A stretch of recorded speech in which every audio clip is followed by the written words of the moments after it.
रमेश और दो छोटे छोटे बच्चों के साथ एक गांव में रहती थी। गीता का पति मजदूरी का काम किया करता था। वो लोग बहुत ही गरीबी की हालत में रहते थे। बहुत मुश्किल से 2 वक्त का खाना मिल पाता था। उसके अलावा किसी चीज पर खर्च करने के लिए उनके पास पैसे नहीं थे। रमेश की माँ भी काफी बूढ़ी और बीमार थी। उनकी जिंदगी इसी तरह चल रही थी कि अचानक एक दिन रमेश को काफी तेज बुखार आता है और सही इलाज न मिल पाने के कारण उसकी मृत्यु हो जाती है। गीता के पति का एक छोटा भाई राजू भी था, जो बहुत चालाक किस्म का आदमी था। भाई की मृत्यु के बाद वो थोड़े दिन उसके परिवार और माँ की सेवा का नाटक करता है। कुछ दिनों में अपनी माँ को उल्लू बनाकर खेती बाड़ी की सारी जमीन अपने नाम लिखवा लेता है। राजू अपनी माँ से कहता है, देखो माँ, भाई की तो अब मृत्यु हो चुकी है। भाभी तो जाकर खेतों में काम करेंगी नहीं, सो मुझे ही सब देखना पड़ेगा। इन कागजों पर अंगूठा लगा दो। बाकी भाभी और बच्चों की चिंता मत करो, उनका सारा खर्च मैं उठा लूंगा। तुम लोगों को चिंता करने की जरूरत नहीं है। बूढ़ी माँ राजू की बातों में आकर अंगूठा लगा देती है, पर राजू बहुत मक्कार निकलता है। 2-4 दिनों में उस जमीन को औने पौने दाम में बेचकर गांव से फरार हो जाता है। कैसा कपूत पैदा किया मैंने, जो अपने ही घर को बर्बाद करके भाग गया। अब हम लोग क्या करेंगे? गीता पर तो दुखों का पहाड़ टूट पड़ा। वो सोचने लगती है, मैंने तो आज तक कोई काम नहीं किया, कभी घर से बाहर नहीं निकली। मैं इन 2 छोटे बच्चों को और अपनी बूढ़ी सास का कैसे ख्याल रखूंगी? भगवान ने हमारे साथ बहुत अन्याय किया। घर का एकमात्र सहारा हमसे छीन लिया। कुछ दिन बीतने के बाद खाने पीने का जो थोड़ा बहुत सामान था वो सब खत्म हो गया। अब तो ना घर में राशन था और ना ही पैसे बचे थे। गीता अपनी सास से कहती है, माँ जी, जो भी पैसे जुड़े हुए थे वो सब खत्म हो गए हैं। कुछ दिन तो कट गए, पर अब आगे का कुछ सोचना पड़ेगा। आस पड़ोस के लोग कुछ दिन तो उन लोगों की मदद करते हैं, पर धीरे धीरे सब लोग उन्हें उनके हाल पर छोड़ देते हैं। गीता अपनी बेटी से कहती है, बेटी, अब बस केवल थोड़े से दाल और चावल ही बचे हैं। आज का ही खाना बन पाएगा। कल से मुझे कुछ काम ढूंढने जाना पड़ेगा। मैं बहुत चिंतित हूँ कि तुम लोगों को अकेला छोड़कर मैं काम पर कैसे जाऊंगी। माँ जी भी तो बीमार रहती हैं, उन्हें किसके भरोसे छोड़कर जाऊं? आप चिंता बिल्कुल न करें। आप तो भगवान की इतनी पूजा करती हैं, वो जरूर आपकी मदद करेंगे। हाँ बेटी, अब भगवान ही हमारी मदद कर सकते हैं। तुम भी उनसे प्रार्थना करना। चलो अब खाना खा लो। बच्चों और सास को खाना खिला लेने के बाद केवल थोड़ा सा ही खाना उसके लिए बचा। गीता जैसे ही खाना खाने के लिए बैठी, तभी बाहर से आवाज आती है, क्या कोई घर पर है? इस भूखी बुढ़िया को भी खाना खिला दो। बूढ़ी अम्मा की आवाज सुनकर गीता तुरंत बाहर आती है और उन्हें बैठने के लिए कहती है। गीता ने अपने लिए जो थोड़े से दाल चावल रखे थे वो उस बुढ़िया को देने के लिए प्लेट में डालकर ले आती है। ये जो थोड़ा बहुत खाना है खा लो, मेरे पास आज केवल इतना ही भोजन है, आप इसे ग्रहण कर लें। बूढ़ी अम्मा खाना खाते खाते गीता से पूछने लगती है, क्या हुआ बेटी, उदास क्यों है? गीता उस बूढ़ी अम्मा को सारी कहानी बताते हुए कहती है कि किस तरह अचानक उसके पति की मृत्यु के बाद घर का सारा भार उसके ऊपर आ गया और कमाई का कोई जरिया नहीं है। आज तो राशन भी खत्म हो गया है। मुझे समझ नहीं आ रहा कि अपने छोटे छोटे बच्चों और बूढ़ी सास को छोड़कर कैसे बाहर काम पर जाऊं, और यदि काम नहीं किया तो इनके लिए खाना कहां से लाऊंगी? बूढ़ी अम्मा गीता की सारी बातें सुनकर उससे कहती है, तुमने ये जो दाल चावल बनाए थे इनमें बहुत ही स्वाद था।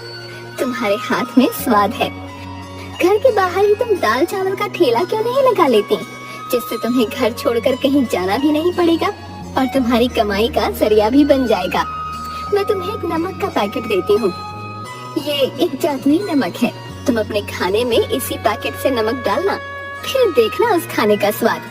तुम्हारा सारा खाना हाथों हाथ बिक जाएगा और तुम्हें कभी पैसे की कोई परेशानी नहीं होगी। ये कहते हुए बूढ़ी अम्मा गीता को एक नमक का पैकेट देती हैं।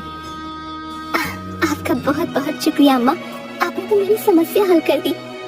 अब मैं घर पर रहकर ही सब काम कर लिया करूंगी और मुझे अपने बच्चों को छोड़कर कहीं दूर भी नहीं जाना पड़ेगा। तुम बहुत ही अच्छे दिल की औरत हो। तुम्हारे मन में लोगों के लिए दया भाव है और तुम लोगों की मदद करना चाहती हो, इसीलिए मैं तुम्हें ये जादुई नमक दे रही हूँ। ये तुम्हारी बहुत मदद करेगा। हाँ, ये याद रखना, ये पैकेट कभी भी खाली नहीं होगा। बस तुम इसे एक जगह संभाल कर रख देना और हमेशा खाने में नमक इसी में से डालना। भगवान तुम्हारा भला करेंगे। ये कहते हुए वो बूढ़ी अम्मा वहाँ से चली जाती है।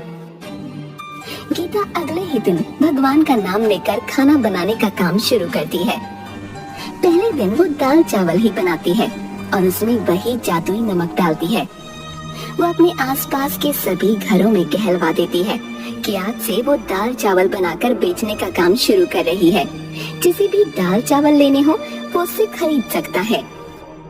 पहले ही दिन कुछ लोग गीता से दाल चावल खरीद कर खाते हैं, तो उसके दाल चावल के स्वाद से वो लोग बहुत खुश होते हैं। गीता बहन, वाह क्या बात है, ये दाल चावल तो बहुत ही स्वादिष्ट है? हम भी रोज घर में दाल चावल बनाते हैं, परंतु ऐसा स्वाद तो कभी भी नहीं आया भाई। हाँ भाई, ऐसे दाल चावल ना गुड्डू की माँ जो है 100 साल लगा कर भी नहीं बना पाएगी, बता रहा हूँ। स्वाद आ गया भाई सच में। हाँ, गीता के बनाए दाल चावल धीरे धीरे पूरे गांव में मशहूर हो जाते हैं। पूरे गांव भर में उसके दाल चावल की तारीफ होने लगती है। उस जादुई नमक के स्वाद ने अपना जादू चला दिया और गीता के बनाए दाल चावल गांव भर में मशहूर हो गए। अब गीता जितना भी खाना बनाती वो हाथों हाथ बिक जाता। गीता की अच्छी खासी कमाई होने लगी और उसके पास पैसे भी जुड़ने लगे।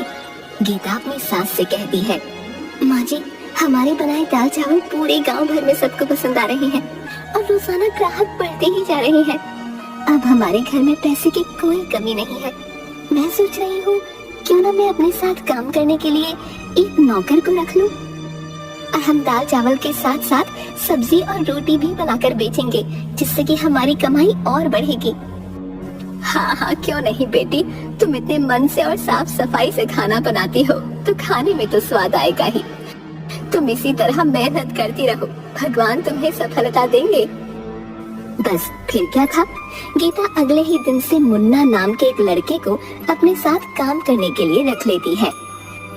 खाना तो गीता ही बनाती थी, जिसमें वो जादुई नमक डालती, परंतु खाना परोसना, ग्राहकों से पैसे लेना और उन्हें खाना डाल कर देना, ये सब काम के लिए उसने मुन्ना को रख लिया। मुन्ना काफी गरीब था और चालाक भी। जब उसने देखा कि गीता का बनाया हुआ खाना इतना बिकता है तो वो सोचने लगा, क्यों ना मैं भी किसी तरह खाना बनाकर अपना अलग ठेला लगा लूं। यहाँ नौकरी करते तो मुझे 4 पैसे ही मिलने वाले हैं, परंतु अपने ठेले से मुझे अच्छी कमाई हो जाएगी।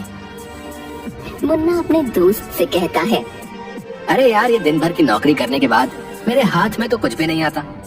इतनी कम तनख्वाह में भी भला गुजारा होता है क्या? है? मैं सोच रहा हूँ जब गीता औरत होकर इतना कमा सकती है तो मैं क्यों नहीं, मैं भी अलग ठेला लगा लूंगा। जब इस काम में इतनी कमाई है तो मैं अलग से ठेला लगाकर ज्यादा मुनाफा क्यों ना कमाऊं भाई? है? कब तक उस गीता का नौकर बना रहूंगा? पर भाई, ठेला चलाने के लिए तुम्हें गीता जैसा स्वादिष्ट खाना भी तो बनाना होगा कि नहीं? है? अभी तुम कुछ दिन उसे देख देख कर उसके जैसा खाना बनाना सीख लो, तभी नौकरी छोड़ना। हाँ, ये तो तू बिल्कुल ठीक कह रहा है। उसके जैसा स्वादिष्ट खाना बनाऊंगा तभी तो मुनाफा होगा। मुन्ना सोचने लगता है, गीता खाने में ऐसा क्या डालती है जिससे उसके खाने का स्वाद इतना बढ़ जाता है? ये बात पता करनी पड़ेगी। यदि मेरा खाना गीता के खाने की तरह स्वाद बनेगा तभी तो बिकेगा। एक दिन छुपकर मुन्ना गीता को खाना बनाते हुए देखता है। वो बहुत ध्यान से देख रहा था कि गीता ने कोई खास मसाले नहीं डाले, बस एक डिब्बे में से नमक निकाल कर खाने में डाला। मुन्ना सोच में पड़ जाता है, बस केवल नमक मिलाने से खाने में इतना अनोखा स्वाद कैसे आ जाता है? हो ना हो इसी नमक में कोई खास बात है। यदि मैं इसका नमक का पैकेट चुरा लूं तो मैं भी इससे जो खाना बनाऊंगा उसमें वैसा ही स्वाद आएगा जैसा कि गीता के खाने में आता है। बस फिर क्या था, मुन्ना लालच में आकर गीता का नमक चुरा लेता है और चुपचाप उसे अपने घर ले जाता है। गीता की बेटी ने मुन्ना को नमक चुराते हुए देख लिया था। वो सारी बात अपनी माँ को बता देती है। गीता ये सुनकर बहुत परेशान हो जाती है कि उसका नमक चोरी हो गया। अब उस जादुई नमक के बिना वो खाना कैसे बनाएगी। वो रोते रोते भगवान के आगे प्रार्थना करने लगती है। हे भगवान, मेरी मदद करो। वो बूढ़ी माँ जी जो मुझे नमक देकर गई थी, वो दुष्ट मुन्ना ने चोरी कर लिया। अब मैं क्या करूँगी, मेरी मदद करो भगवान। गीता जैसे ही रसोई घर में खाना बनाने जाती है, वो देखती है कि वैसा ही नमक का एक और पैकेट वहाँ पड़ा है। गीता ये देखकर बहुत हैरान हो जाती है कि ये नमक का पैकेट यहाँ कैसे आ गया। गीता भगवान का शुक्रिया अदा करती है कि उन्होंने उसकी मदद की। वो तुरंत जादुई नमक से खाना बनाने लग जाती है। उधर दूसरी ओर मुन्ना भी उस चुराए हुए नमक से खाना बनाकर अपने ठेले पर लगाता है और सभी लोगों से कहता है, आइए आइए और मुन्ना के ठेले पर आकर स्वादिष्ट खाना खाएं। लोग मुन्ना के ठेले पर खाना खाने आते भी हैं, पर जैसे ही वो लोग खाना मुंह में डालते हैं, उसे थूकने लगते हैं। अरे थू थू थू थू थू थू, है? इतना बेस्वाद और गंदा खाना है। इसमें तुमने नमक मसाले डाले हैं या जहर डाला भाई? है? थू थू थू थू थू थू। हमारे सारे पैसे बर्बाद कर दिए। ये खाना तो कोई जानवर भी नहीं खाएगा। लाओ हमारे पैसे वापस करो। सभी लोग मुन्ना को भला बुरा कहने लगते हैं और अपने पैसे वापस लेकर वहाँ से चले जाते हैं। वो बहुत दुखी होता है कि उसने तो पैसे उधार लेकर बहुत सारा खाना बना लिया था, परंतु सारा खाना बर्बाद हो गया, जिससे उसका बहुत नुकसान हुआ। अगले दिन मुन्ना रोते हुए गीता से माफी मांगने जाता है। उसे समझ में आ गया था कि एक भली औरत के साथ बुरा करने और चोरी करने का अंजाम उसे मिल गया है। वो गीता के आगे हाथ जोड़ते हुए कहता है, गीता बहन, मुझे माफ कर दो। मैंने तुम्हारा जादुई नमक चुराकर फायदा कमाने की सोची, परंतु मैं ये भूल गया कि जादुई चीज तो उसी व्यक्ति के यहाँ काम करती है जिसे वो दी जाती है। मैंने लालच में अंधे होकर तुम्हारा जादुई नमक चुरा लिया। मुझे माफ कर दो और मुझे अपने पास दोबारा काम पर रख लो।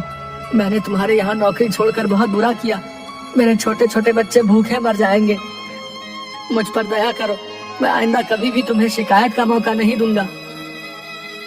मुन्ना को इस तरह से रोते देख गीता का मन पसीज जाता है। गीता मुन्ना से कहती है, अरे अब तुम रोना बंद करो। मैं इतनी कठोर नहीं हूँ कि तुम्हें दोबारा काम पर ना रखूं और तुम्हारे बच्चों को भूखा मरने के लिए छोड़ दूं। तुम्हें अपनी गलती का एहसास हो गया, बस इतना ही काफी है। पर आगे से हमेशा ये बात याद रखना कि किसी दूसरे की चीज पर अपनी नीयत खराब मत करना, क्योंकि चोरी की चीज कभी तुम्हें अच्छा फल नहीं देगी, बल्कि उसके दुष्परिणाम ही तुम्हें भुगतने पड़ेंगे। मुन्ना को अपनी गलती समझ आ जाती है और उसके बाद से वो पूरी ईमानदारी के साथ गीता के यहाँ काम करने लगता है।